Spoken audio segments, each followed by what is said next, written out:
എതിർസ്വരം വരുന്നത് റഹീസ് ആകെ നോക്കുകയാണെങ്കിൽ പാലക്കാടാണ്. പാലക്കാട് നമുക്കറിയാവുന്നതാണ്. ഷാഫി പറമ്പിൽ വടകരയിൽ മത്സരിക്കാൻ പോകുന്നു. പിന്നീട് അവിടെ ഒരു ഉപതെരഞ്ഞെടുപ്പ് വരുന്നു. ഷാഫി പറമ്പിലിന്റെ നിർബന്ധത്തിലാണ് രാഹുൽ അവിടെ പാലക്കാട് മത്സരിക്കാൻ വരുന്നത്. അപ്പോൾ തന്നെ പാലക്കാട്ടെ കോൺഗ്രസ് നേതാക്കൾക്ക് ചില മുറുമുറുപ്പുകളൊക്കെ ഉണ്ടായിരുന്നു.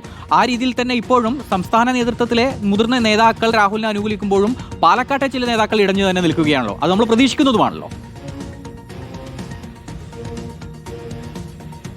സ്വാഭാവികമായും പാലക്കാട്ടെ നേതാക്കൾ രാഹുൽ മാങ്കൂട്ടത്തിലിനെ ഉപതെരഞ്ഞെടുപ്പ് സമയത്തു സ്വീകരിച്ചത് തന്നെ പലവിധ എതിർപ്പുകൾ മറികടന്നാണ്. പക്ഷേ അവിടെ പരാജയപ്പെടുക എന്ന് വന്നാൽ BJP വിജയിക്കുമെന്നൊരു സാഹചര്യവും ഒപ്പം പ്രതിപക്ഷ നേതാവ് VD സതീശൻ അടക്കമുള്ള മുഴുവൻ നേതാക്കളും കേന്ദ്രീകരിച്ച് അവിടെ പ്രവർത്തിക്കുകയും ചെയ്ത ഒരു സാഹചര്യത്തിലാണ് അവിടുത്തെ DCCയുടെ ഭാഗത്തു നിന്നുള്ള എതിർപ്പ് പരസ്യമായി വരാതിരുന്നത്. പക്ഷേ കിട്ടിയ അവസരം അവർ വിനിയോഗിക്കുകയാണ്.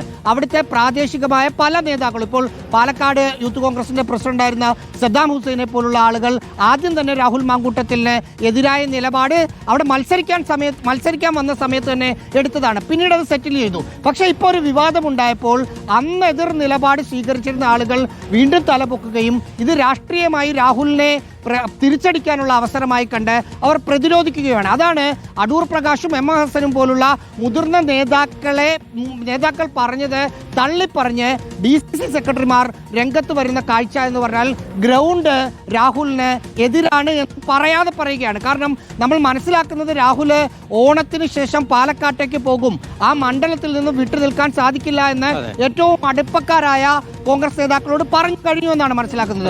സ്വാഭാവികമായും രാഹുൽ അങ്ങനെ വന്നാൽ കോൺഗ്രസിന്റെ പിന്തുണ ഉണ്ടാകില്ല എന്ന് പറയാതെ പറയുകയാണ് പ്രാദേശിക നേതാക്കൾ. പക്ഷെ അതല്ല, പിന്തുണ ഉണ്ടാകുമെന്ന് മുതിർന്ന നേതാക്കൾ പറയുകയും ചെയ്യുന്നു. വിനീഷ്, ശരി, റഹീസ് റഷീദാണ് വിവരങ്ങൾ നൽകിയത്.